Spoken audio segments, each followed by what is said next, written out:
FSQCA की playlist में अभी तक हम डिस्कस कर चुके हैं कि FSQCA क्या है, कैसे काम करता है। एक अलग से सॉफ्टवेयर है विजुअल बेसिक में बनाया हुआ, लेकिन इसको हम R के अंदर भी कर सकते हैं। तो R के अंदर करने के लिए हमें एक पैकेज चाहिएगा। इस पैकेज का नाम है QCA, क्वालिटेटिव कंपैरेटिव एनालिसिस। तो इस वीडियो में हम देखते हैं कि हम सेमिनार प्लस QCA R के अंदर कैसे करेंगे। तो मेरे पास एक मॉडल है, ये इंटेंशन डिपेंड्स ऑन, ये UGT थ्योरी है। UGT stands for user gratification theory. और मैं मेटावर्स के कंटेक्स्ट में काम कर रहा हूं, तो मेरे पास एक इमर्शन भी है। तो हेडोनिक कंटेंट या कंटेंट टेक्निकल, ये अलग अलग तरह के ग्रेटिफिकेशन है जिनका इफेक्ट पड़ता है आपकी इंटेंशन टू बाय के ऊपर। तो इसमें जो हम स्टेप्स यूज करने वाले हैं वो QCA पैकेज में पहले हम सेमिनार के अंदर हर कंस्ट्रक्ट रिलायबिलिटी वैलिडिटी चेक करेंगे। उसके बाद कंस्ट्रक्ट स्कोर को ले लेंगे, उसको अलग से ले चलेंगे। इसको सेव करने की जरूरत नहीं है, आप यहाँ पे भी काम कर सकते हैं। और QCA एक R पैकेज है, उसमें पहले डिस्क्रिप्टिव रन करेंगे, फिर कैलिब्रेट, ट्रुथ टेबल और एक मिनिमाइजेशन आएगा। तो आइए इस पे काम करके देखते हैं, स्टार्टिंग विद सेमिनार। तो रिक्वायर सेमिनार, मेरे पास मैंने यहाँ पे Ctrl+Shift+H करके डाउनलोड्स को बना लिया है बेस फोल्डर। तो बेस फोल्डर में मेरे पास यहाँ फाइल है, इसका नाम है mix.csv। सो mix.csv मैं यहाँ से भी इंपोर्ट कर सकता हूँ या ये लिख के रीडर और इसको कर लें। अब यहाँ पे ना एक दिक्कत आएगी सेमिनार में, एक काफी कॉमन प्रॉब्लम आती है। ये आपको बोलता है कि जो डाटा सेट है उसके अंदर मिसिंग है या ऐसे एरर आते हैं। तो उसके लिए हमें एक सिंपल सा उपाय है, आप जो फाइल को कर रहे हैं ना उसे डाटा फ्रेम बना लें। ये मैंने प्रोफेसर सौम्य से बात की थी, एक फाइल में बार बार दिक्कत आ रही थी, तो उन्होंने बताया कि आप इसको डाटा फ्रेम बना लें और डाटा फ्रेम बना के फिर कोई इश्यू नहीं आता है। अटैच नेम्स, ये मेरे नेम है। तो मैं अब यहाँ पे एक एक करके लिखता हूं। सबसे पहले इंटेंशन एक मैंने अपना बनाया कि मेरा कंस्ट्रक्ट है जिसके अंदर इंटेंट नाम की 3 है। तो जो कॉमन होता है वो लिखते हैं और कॉमा करके 1 2 3 3 ही है। इसी तरह यूटिलिटी में UTILI है, hedonic, content, social, technical, immersion, ये सारे मैंने बना दिए हैं। और रिलेशनशिप हमारा रहेगा फ्रॉम और टू। तो इन 6 से एरो जा रहे हैं इंटेंशन पे। देखिए यूटिलिटी से इंटेंशन, तो यही है ना हमारा, from utility to intention, from social to intention, from like this. अब चाहें तो इन दोनों को यहां चेक कर सकते हैं प्लॉट से, प्लॉट M। तो इसका डायग्राम आ जाएगा। देखिए ये इसका डायग्राम है, अगर आप जूम करके देखें तो यही है। इमर्शन में 3, इसमें 3, नाम और वगैरह आप सारे चेक कर सकते हैं। इसी तरह से हमारे पास है प्लॉट S। तो प्लॉट S में हमारे पास स्ट्रक्चरल मॉडल आ जाएगा कि देखिए इन 6 का हमारे पास इफेक्ट पड़ने वाला है इनके ऊपर, राइट। तो अब हम इसको रन कर लेते हैं। तो मैंने यहाँ पे डिफाइन किया, यहां मैं कुछ भी नहीं लिख रहा तो ये सारे रिफ्लेक्टिव बनेंगे। अगर मुझे फॉर्मेटिव बनाना हो तो यहां पे मुझे लिखना पड़ेगा एक wait is equal to mod_b। mod_b करेंगे तो इससे बन जाएगा फॉर्मेटिव। कुछ नहीं लिखेंगे तो mod a है जो कि रिफ्लेक्टिव है। चलिए आगे चलते हैं। E 500 है वैलिड, Z आ गया है। तो मैंने ये जो वैलिड आ जाते हैं इसकी समरी को ले लिया। अब ये जो Z है इसके अंदर बहुत सारे रिलेशन आ गए, सब कुछ आ गया इसके अंदर। तो एक एक करके देखते हैं। कन्वर्जेंट वैलिडिटी के लिए Z रिलायबिलिटी चेक करें, अल्फा सबका 0.7 से ज्यादा, रो 0.7 से ज्यादा, AB 0.5 से ज्यादा, रो A 0.7 से ज्यादा, सारे ठीक है। डिस्क्रिमिनेंट वैलिडिटी के लिए हम लिखेंगे Z dollar validity dollar STMT आ जाएगा, या अलग अलग चारों है इसमें।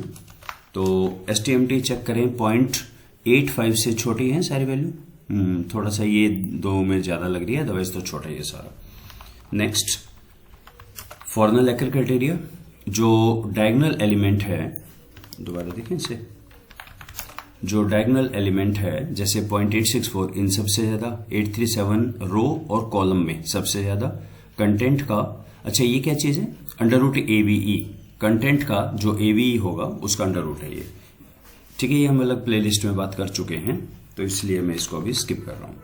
सारा ठीक है, तो हम अपना स्कोर को एक्सट्रैक्ट कर लेते हैं। चेक करें, Z के अंदर जब हम लिखते हैं कंपोजिट स्कोर, यहाँ पे सारे स्कोर हैं, यही मुझे चाहिए। तो स्कोर को निकाला, ऐसा आएगा, और कैपिटल ब्रैकेट यूज करके एक एक को ले लिया, जैसे score capital bracket all the row and first column, तो ये इंटेंशन का सारा डाटा यहां आ जाएगा 1 2 3 4 5 6, इसका डाटा फ्रेम बना दिया, ये मेरी समरी आ गई। ठीक है, ये पार्ट 1 मेरा खत्म हो गया। अब मैं पार्ट 2 पे शुरू करता हूं। पार्ट 1 में मैंने क्या किया, अपना जो भी मेरे पास होगा डायग्राम जैसा भी है बनाया, उसे उस सब का कन्वर्जेंट डिस्काउंट वैलिडिटी निकाली, स्कोर ले लिया। अब मैं चलता हूं QCA पे। ठीक है जी, अब यहां करेंगे कैलिब्रेट।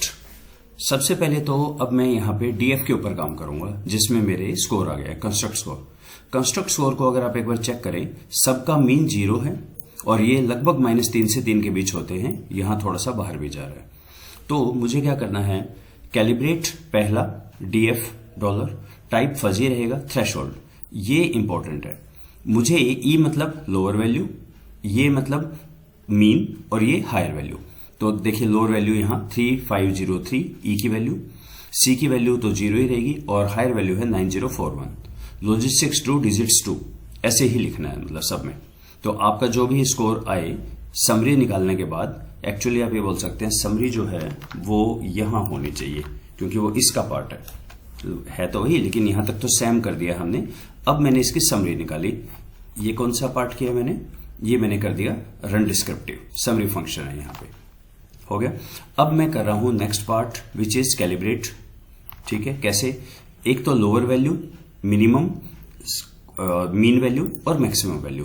तो फिर सेकंड इसी तरह देखा, और इसका मैंने 2 नाम लिखता जा रहा हूं मैं, यूटिलिटी 2 1 पे किया, 2.64 ये वाली वैल्यू, और 1317 यहां पे। ठीक है, 3.2722 हेडोनिक की 2704, और हाई है 5383।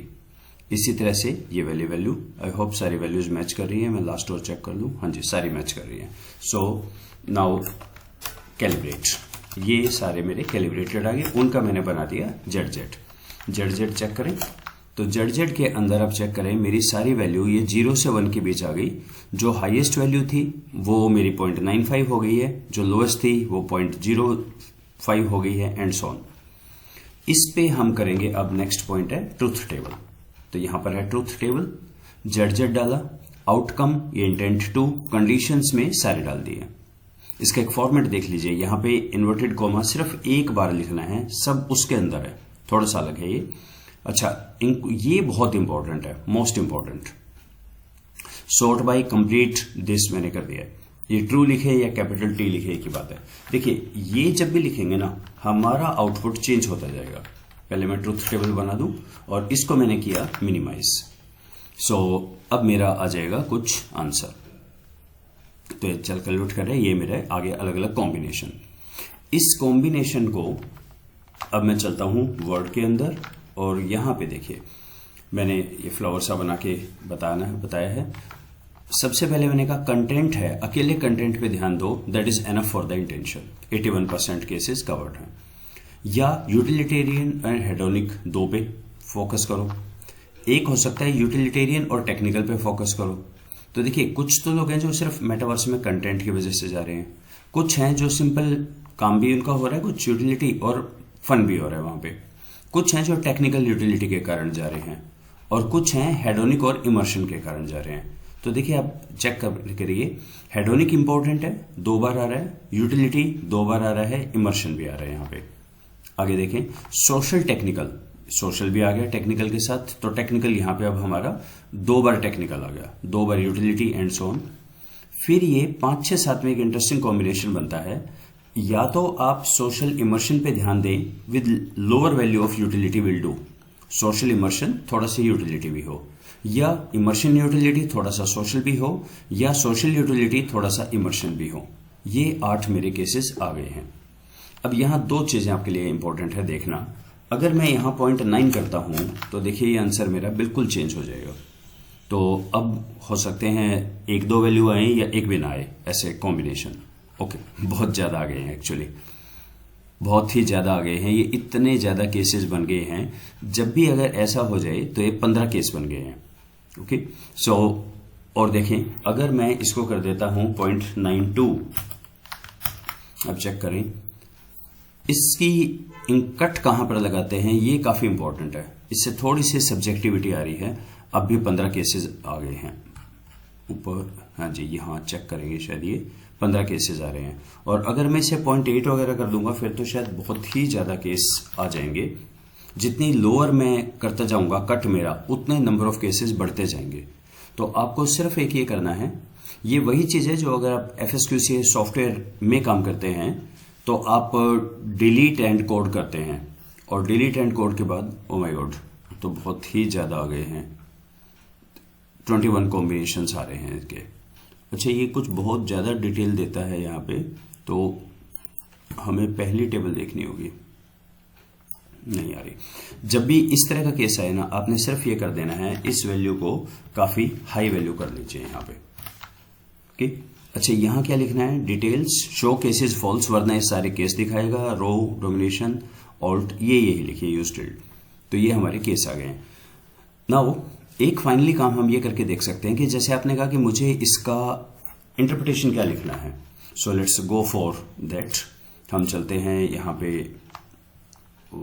ChatGPT और मैंने इससे यही पूछा, इसका मैंने इसमें कॉपी पेस्ट कर दिया ये चीज कि मैंने QCA रन किया और मैंने ये मुझे मिला है। तो इसने पूरा बताया, कंसिस्टेंसी 0.908 जो आ रहा है, जस्ट ए मिनट। ओके ये चेंज है रिजल्ट शायद, चलिए दोबारा पूछते हैं हम फिर। तो मैं लिखता हूँ I ran R package QCA and got this output. Please explain this output. This output.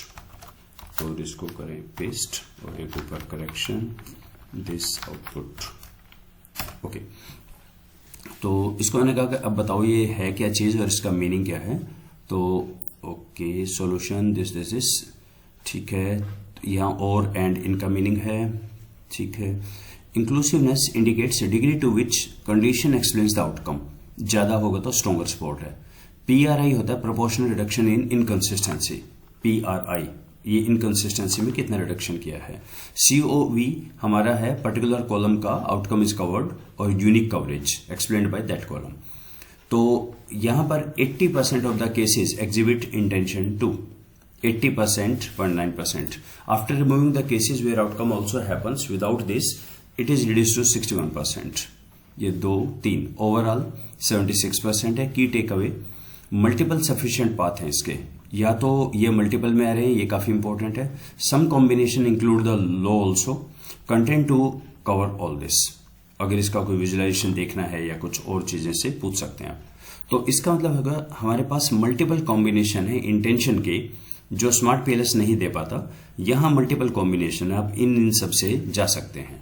So FSQCA जब आप काम करते हैं तो आपको सबसे पहले तो रिसर्च क्वेश्चन वैसा बनाना पड़ेगा कि आप डिफरेंट कॉन्फ़िगरेशन मल्टीप्लिकेटिव टर्म्स पे काम करना चाह रहे हैं, जो कि खुद में एक गैप होता है, लोगों ने सिर्फ SAM यूज किया होता है, तो आप यूज कर सकते हैं। और अब हम इस सारे को R के अंदर भी कर सकते हैं।